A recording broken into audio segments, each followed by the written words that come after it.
اسلام اور ہندوازم میں یکسانیت، اور ثابت کیا ہے کہ ہندوازم میں بھی لکھا ہے کہ آپ صرف ایک ایشور کی عبادت کرنا چاہیے، جتنے رشی آنے والے ان میں ماننا چاہیے، اور محمد صلی اللہ علیہ وسلم میں بھی۔ تو آپ کو اگر قرآن اور ویدا پہ عمل کرنا چاہیے جو یکساں ہے، آپ کو ایک خدا میں ماننا پڑے گا اور آخری پیغمبر محمد صلی اللہ علیہ وسلم پر۔ آپ کا اور ایک سوال تھا کہ ہندی کیوں نہیں پڑھائی جاتی ہے، ہندی مسلم سکول میں کیوں نہیں پڑھائی جاتی ہے؟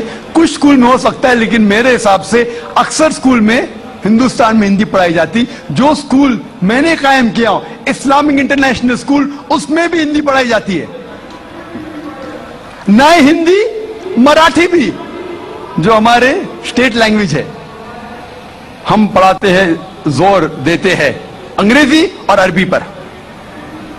نمبر 1 انگریزی عربی، پھر اردو، ہندی، مراٹھی، آگے چل کے سنسکرت بھی سکھائیں گے، سنسکرت بھی، تاکہ ہندوستانی لوگ جتنے مذاہب اس دیش میں ہیں اس کو سمجھے۔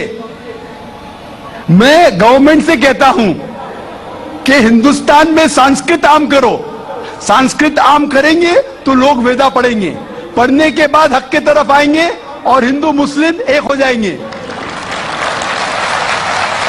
ہندی تو چھوڑو، سنسکرت، کیونکہ وید سنسکرت میں، ہندی میں نہیں ہے، ہندو کی زبان ہے سنسکرت، اور میں نے تقریر کی ہے ہندوازم اور اسلام میں یکسانیت۔ لیکن عام ہندو اپنی مذہبی کتاب پڑھا ہی نہیں تو کیا جانے گا؟ تو میں سنسکرت کوٹ کرتا ہوں، پھر ترجمہ کرتا ہوں، اور کہتا ہوں کہ آپ کو اگر لگتا ہے کہ میں کچھ غلط کہہ رہا ہوں، ریفرنسز دیتا ہوں میں۔ آپ کا آخری سوال تھا کہ اسلام میں دیش بھکتی کے بارے میں کیا کہا گیا ہے۔ اسلام میں کہا گیا ہے کہ سب سے پہلے جو ہمیں بات ماننا چاہیے وہ ہمارے خالق کی، بنانے والے کی، خدا کی، اللہ کی، سب سے پہلے۔ اگر اللہ کی بات سے کوئی دوسری بات ٹکراتی ہے تو اسے چھوڑ دینا چاہیے۔ جہاں تک کہ میں ہندوستانی ہوں اور میں گرو سے کہتا ہوں کہ میں فنڈامنٹلسٹ مسلم ہوں، I am a good practising Indian, fundamentalist بنیاد پرست مسلم بھی ہوں اور اچھا ہندوستانی بھی ہوں۔ میں ہندوستان کے کانسٹیٹیوشن کو جانتا ہوں۔ ہندوستان کے کانسٹیٹیوشن میں ایک بھی چیز فرض نہیں ہے جو اسلام میں حرام ہے، اور ایسی کوئی بھی چیز نہیں ہے جو ہمیں مجبور کرتی ہے جو اسلام میں حرام ہے۔ اور ہندوستان کے کانسٹیٹیوشن میں، انڈین کانسٹیٹیوشن میں ایسی کوئی بھی حرام چیز نہیں جو اسلام میں فرض ہے اور انڈین کانسٹیٹیوشن میں حرام ہے۔ تو میں دونوں کو ساتھ میں لے کے چلتا ہوں، لیکن اگر ٹکراؤ ہوگا، میرے حساب سے I can be a very good Muslim and a good Indian, میں اچھا مسلمان بھی ہوں اور اچھا ہندوستانی بھی ہوں، لیکن اگر آگے چل کے، ابھی تو کوئی ٹکراؤ نہیں ہے، لیکن اگر آپ ایسے دیش میں ہیں جو دیش کا قانون اپنے خالق کے قانون سے ٹکراتا ہے، تو خالق کا قانون اونچا ہے، خالق کا قانون اونچا ہے، خدا کا قانون اونچا ہے، اللہ کا قانون اونچا ہے، پھر آتا ہے دیش۔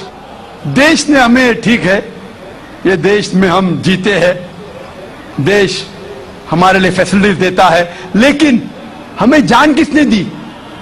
دیش نے یا خالق نے؟ خدا نے دی۔